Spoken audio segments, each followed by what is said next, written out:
Subscribe channel Truth.id dan aktifkan lonceng notifikasi untuk mendapatkan informasi seputar live streaming dan video khotbah terbaru. Posisi tombol subscribe berada di kanan atas channel kami dan jangan lupa nyalakan loncengnya.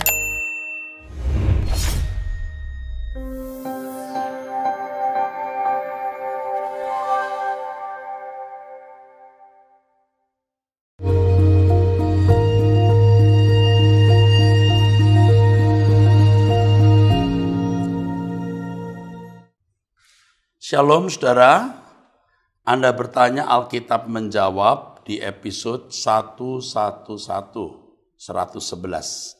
dari 0822 756 19 9 sekian ya. Dari 0822 76 19 9 sekian. Salam Pak, aku ada pergumulan. Aku butuh dukungan doa supaya Tuhan menyadarkan orang yang sudah membuat hidup kami menderita, Pak. Aku minta Bapak ini dibawa dalam doa, Pak. Dibawa dalam doa pendeta. Supaya Tuhan menjamah hatinya dan menyadarkan dia. Namanya titik. 1 tahun yang lalu dia minta tolong sama aku meminjam uang karena ibunya meninggal di Penang, tapi kekurangan ongkos pesawat Penang ke Nias. Makanya dia minta bantu sama teman-teman termasuk aku. Tapi sama orang lain sudah dia bayar, tapi sama aku dia nggak mau bayar. Bahkan dia sudah bersumpah atas nama Tuhan, atas nama almarhum dua orang tuanya yang sama almarhum kakaknya dan sama keluarga besarnya, juga sama aku dan anak-anakku, dia baru bayar utang kalau aku harus jadi istrinya. Aku sudah setuju menerima dia juga anak-anakku sampai mau urus surat nikah baik secara pemerintah juga agama. 1 bulan kemarin dia minta uang ongkosnya ke Medan untuk melangsungkan pernikahan kami melalui gereja. Tapi sesudah itu sampai dia di Medan, kami belum ketemu dia minta uang sama aku. Tapi hari itu aku benar-benar nggak ada uang. Dari situ dia bilang dia nggak mau menikahi aku. Juga utang nggak mau dia bayar. Dan sampai sekarang dia sudah memblokir nomorku. Bantu aku dalam doa. Aku nggak ada rasa sakit hati sama dia, karena aku selalu percaya sama dia sekalipun dia selalu menyakiti aku.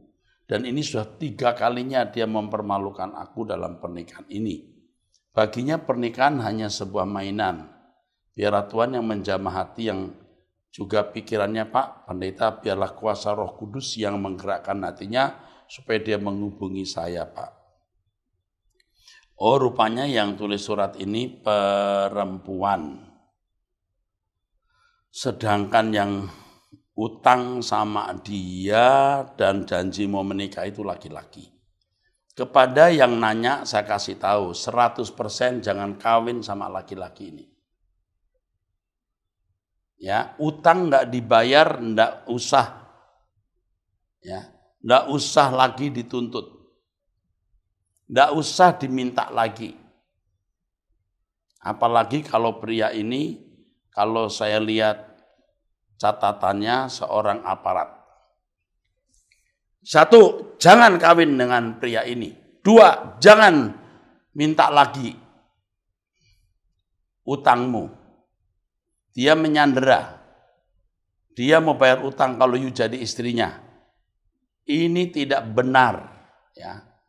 Jadi nasihat saya kalau kamu mau mendengar, saran saya kalau aku jadi kamu, tidak akan menikah dengan pria ini. Yang kedua, tidak lagi nagih hutang. Percuma, nanti malah berantem. Kita cari nafkah. Tuhan akan membalas.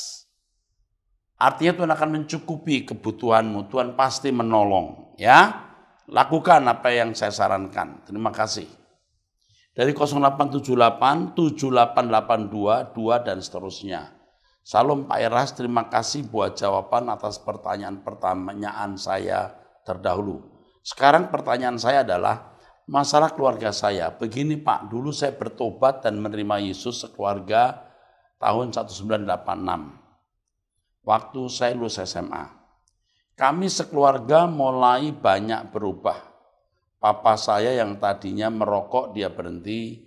Mama saya yang tadinya bekerja di klub malam demi menghidupi keluarga, karena papa saya tidak bekerja, berhenti juga dan mulai jualan makanan di depan pintu klub tersebut. Teman sekerjanya yang beli. Saya salut dengan mama saya. Kakak saya yang laki-laki yang tadinya narkoba sampai pernah overdosis berhenti juga. Kami mulai sering berdoa bersama. Tapi seiring berjalannya waktu dengan banyaknya cobaan dunia, satu persatu dari kami mulai kendor kerohaniannya. Hanya saya yang sadar, saya tidak boleh seperti itu. Mungkin karena dari kecil saya sudah begitu rindu hidup dalam kebenaran.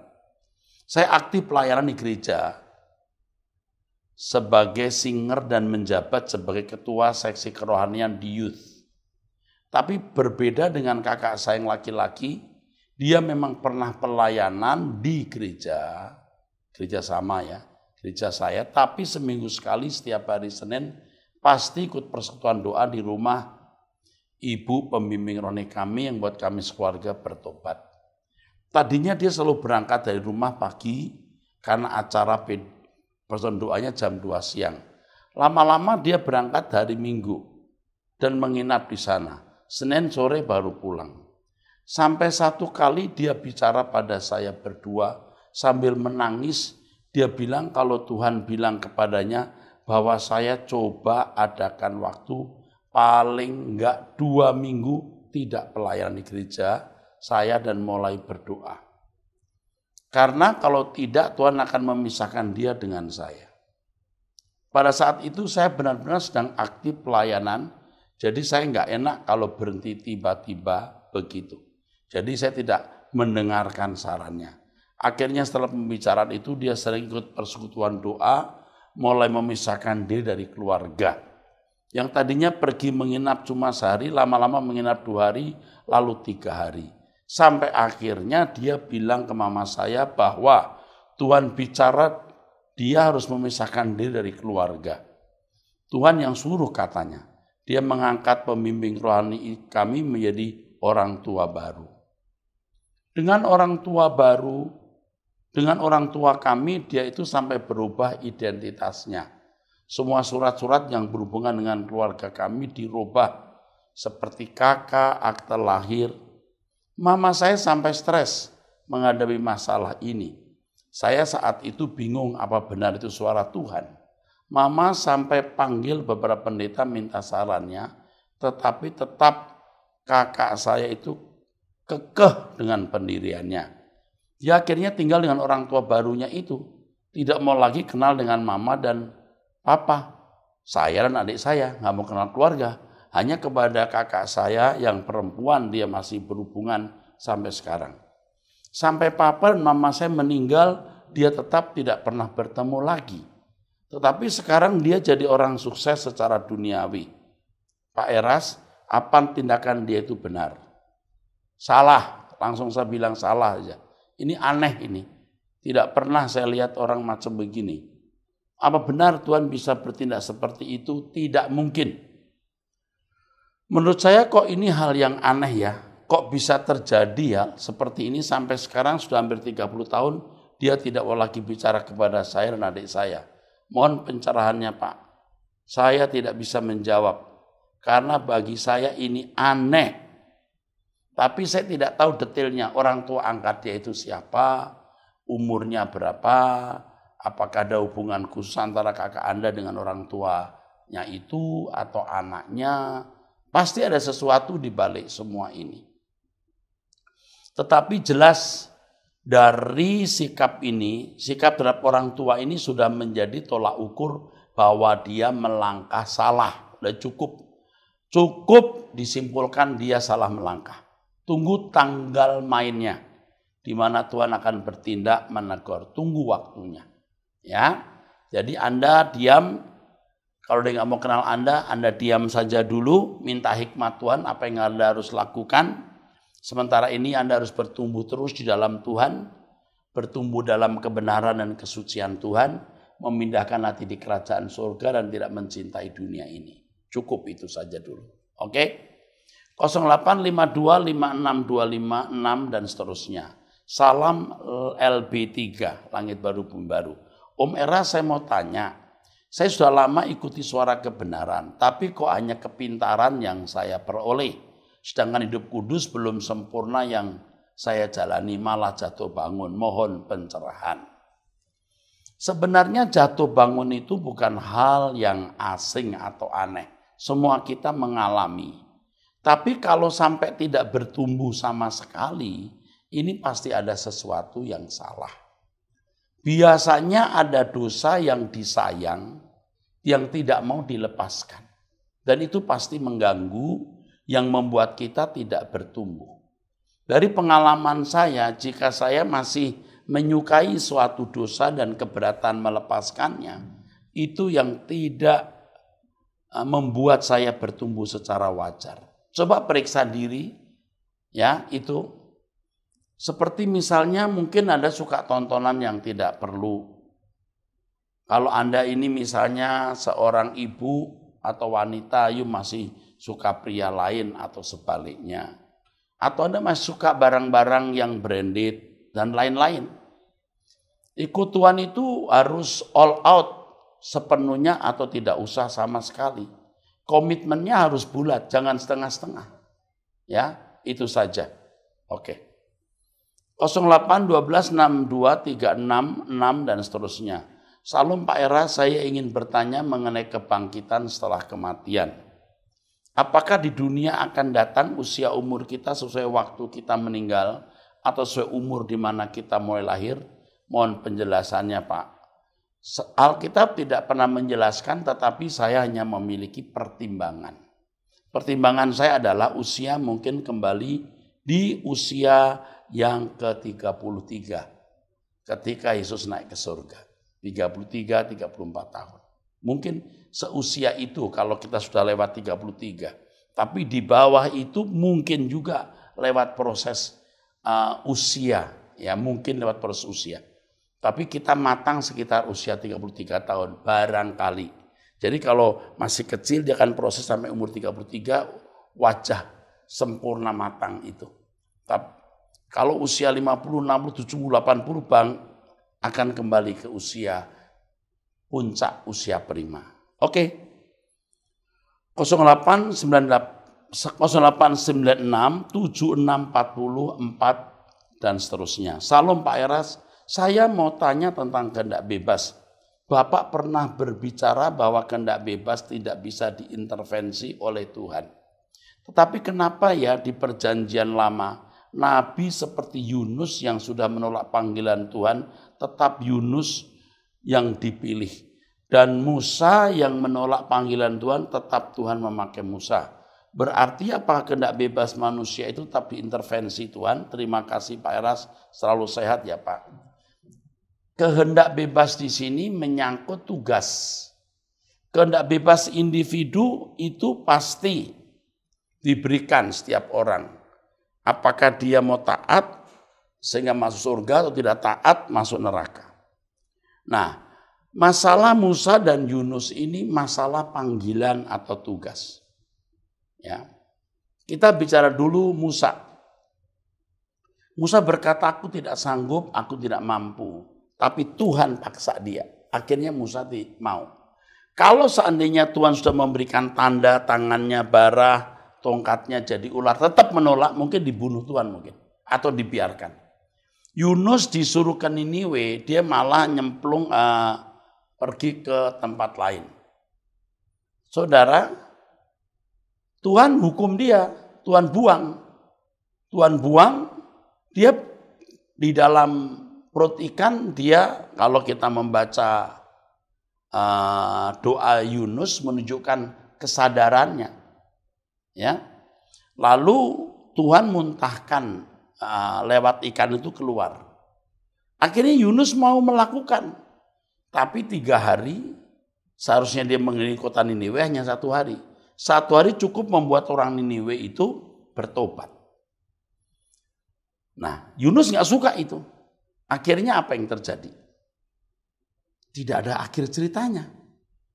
Seperti juga si sulung yang menolak menerima adiknya ketika sang ayah menerima anak bungsunya yang bertobat, tapi si sulung malah tidak mau menerima. Akhirnya tidak jelas juga. Seperti nasib Yunus kita tidak tahu. Nasib Musa kita tahu, akhirnya Musa menjadi pemimpin yang baik. Yunus diberi kesempatan, dia pergi, Tuhan kasih peringatan 1 kali. Seandainya Yunus dikasih peringatan, diperhatikan dia masih maki-maki Tuhan istilahnya ya, itu mungkin juga mati di dalam perhatikan. Dia masih menyadari keadaannya.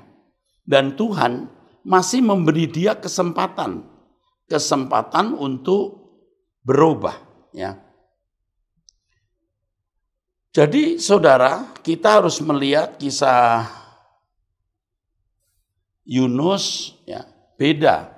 Kalau kita membaca Yunus pasal 2, Yunus berdoa kepada Tuhan Allah di dalam perutikan. Dalam kesusahan aku berseru kepada Tuhan dan ia menjawab aku. Dari tengah-tengah dunia orang mati aku berteriak. Dia masih berseru kepada Tuhan.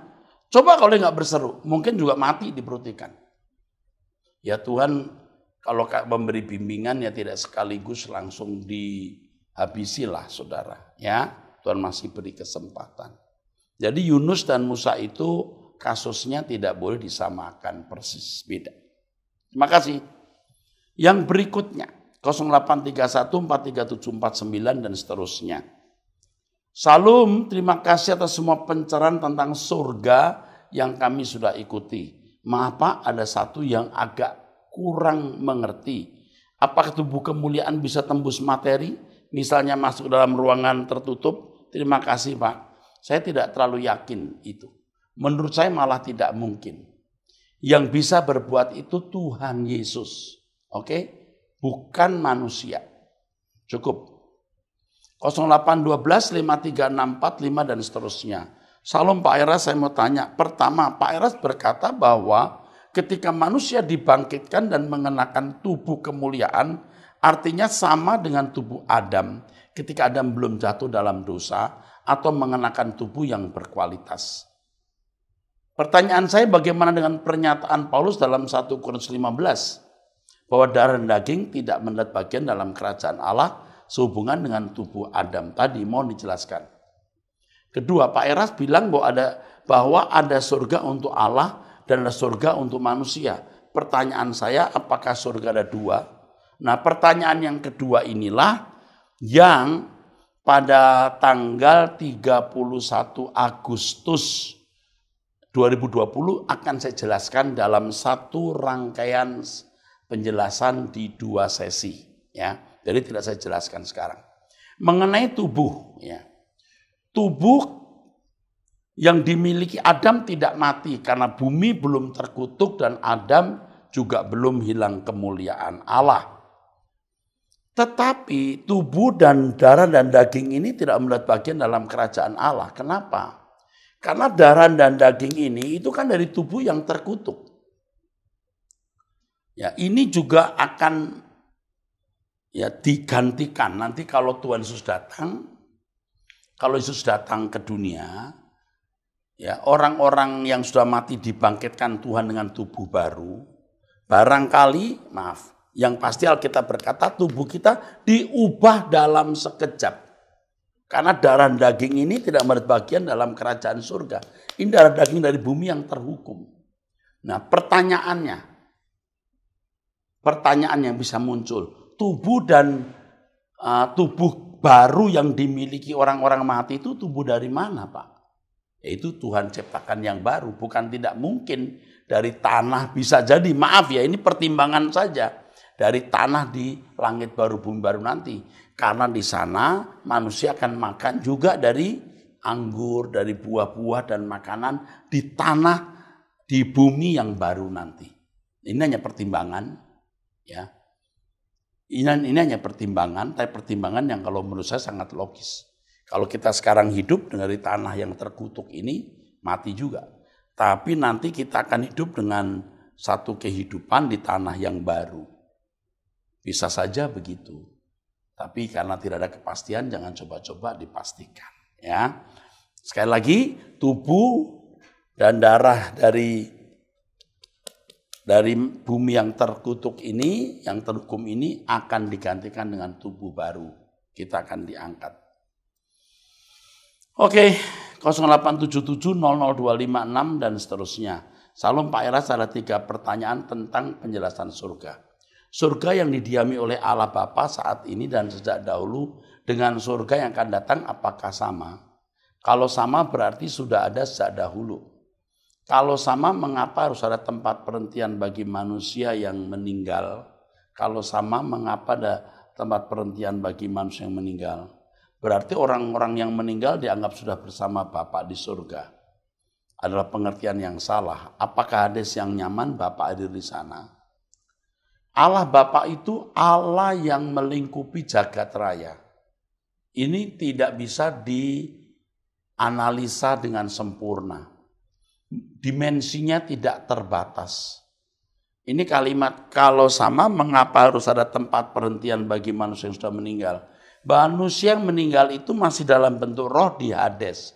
Kalau ditanya di mana Hades, saya tidak bisa menjawab karena memang Alkitab tidak menunjukkan. Dan mungkin kita tidak perlu tahu juga masih dalam keadaan roh. Ya. Kalau sama berarti sudah ada sejak dahulu. Oke, ini sebenarnya saya jelaskan nanti, saya jelaskan di penjelasan mengenai surga di pertemuan yang ke-14 ya ini ya. Kemarin ya, ini pertemuan yang ke-14. Surga di pertemuan yang ke-14 tanggal 31 Agustus 2020. Menjawab pertanyaan dari 08125365 dan seterusnya tadi, apakah ada surganya Bapa, surganya manusia? Ini sekaligus akan saya jawab di situ. Ya. Apakah di Hades yang nyaman Bapa hadir di sana? Ya, Allah Maha hadir tentu dimanapun. Berarti orang-orang yang meninggal dianggap sudah bersama Bapa. Ya, Bapa itu Maha hadir ya. Jadi nanti sudah ikuti pembahasan surga pertemuan yang ke-14. Tapi maaf ya, penanya ini saya khawatir tidak ikuti dari yang pertama. Ikuti dari yang pertama dulu ya, supaya jelas. Kalau surga nantinya tidak ada kejahatan, bagaimana orang-orang yang menjadi masyarakat surga yang belum mengalami penggarapan manusia batiniahnya, yang cenderung meleset hidupnya, apakah tidak akan mungkin terjadi pelanggaran?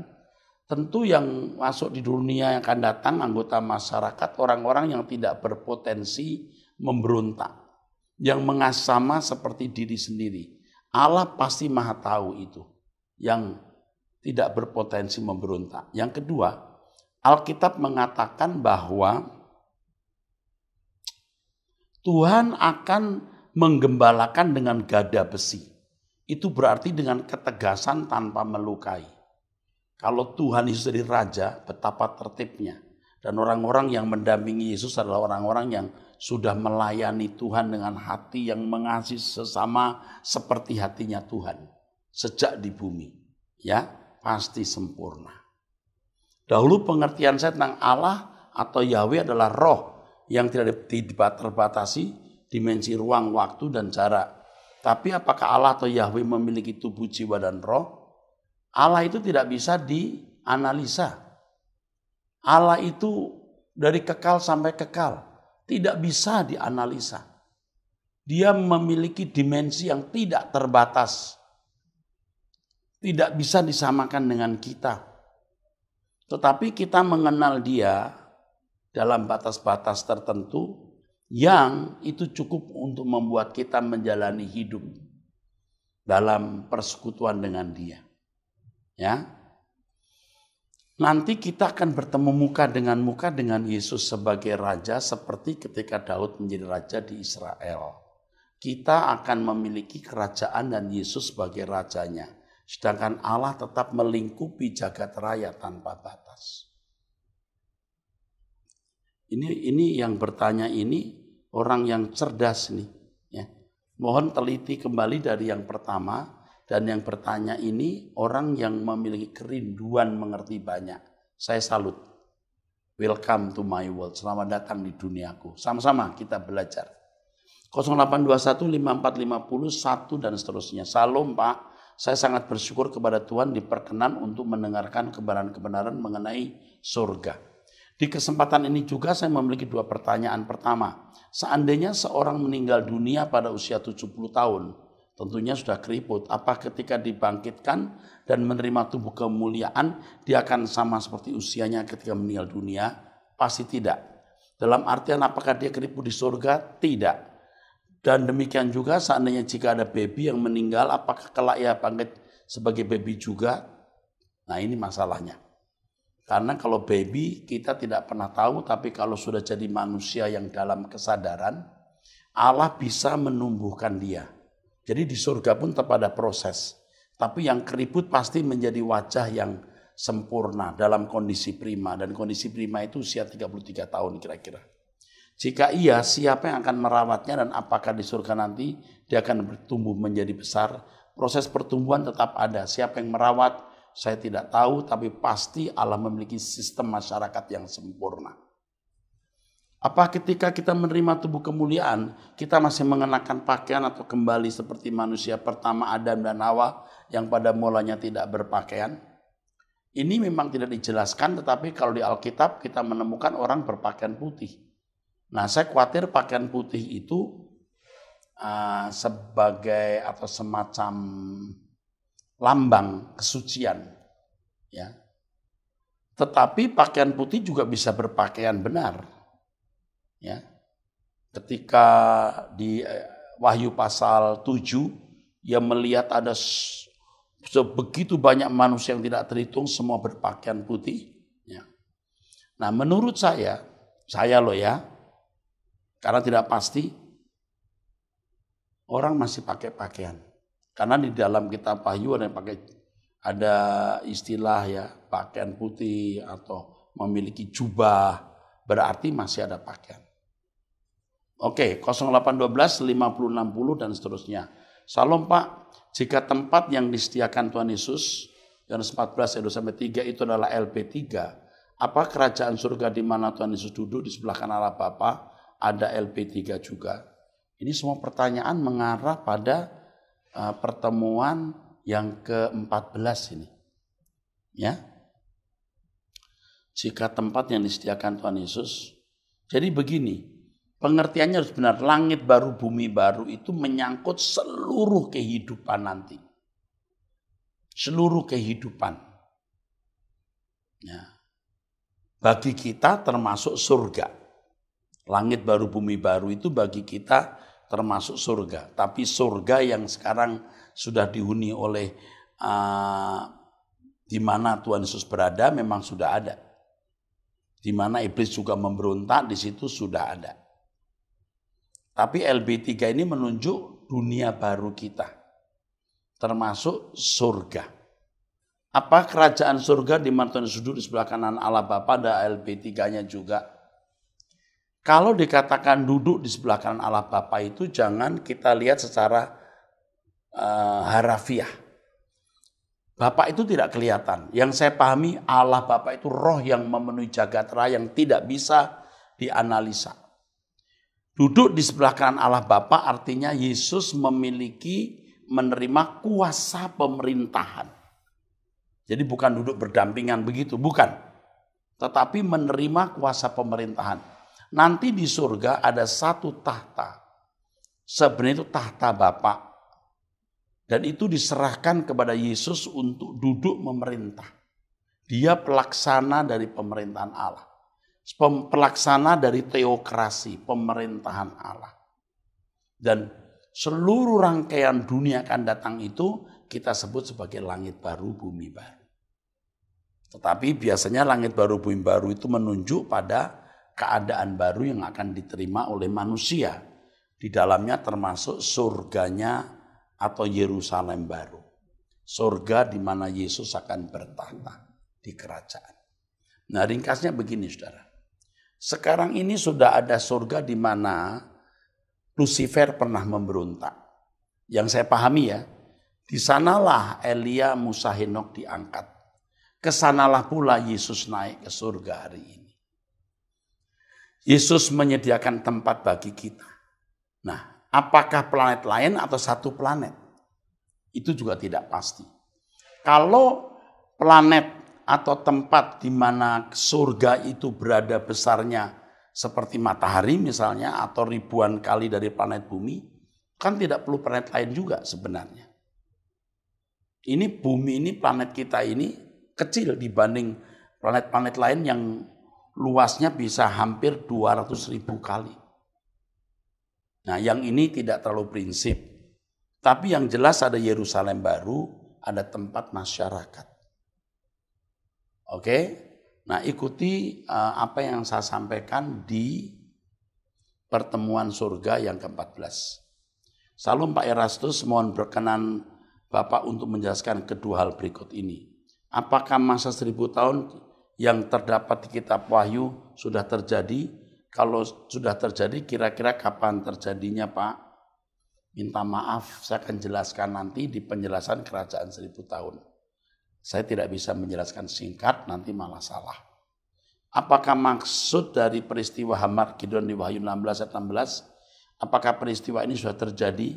Nah, ini sama dengan kerajaan 1000 tahun, saya harus menjelaskan secara lengkap dua hal ini supaya jangan terjadi misunderstanding. Tunggu penjelasan saya mengenai kerajaan 1000 tahun ya. Oke, saya kira cukup ya. Sampai di sini saja. Kita bertemu nanti di episode 112. Tuhan memberkati.